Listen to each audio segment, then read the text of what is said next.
კომპანია Tesla-მ თავისი ადამიანის მსგავს რობოტს ახალი სიცოცხლე მისცა. რობოტ Optimus-ის გამო დიდი რიგები გაჩნდა, რადგან ის ბერლინის საშობაო ბაზრობაზე პოპკორნს ყიდდა. Optimus-ი მოულოდნელად გამოჩნდა ბერლინის სავაჭრო ცენტრში, შაბათს.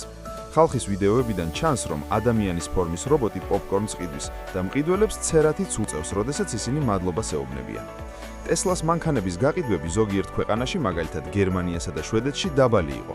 ხელმძღვანელმა ილონ მასკმა ასევე თქვა, რომ კომპანიის მომავალი არის თვითმმართველ მანქანებსა და რობოტებში.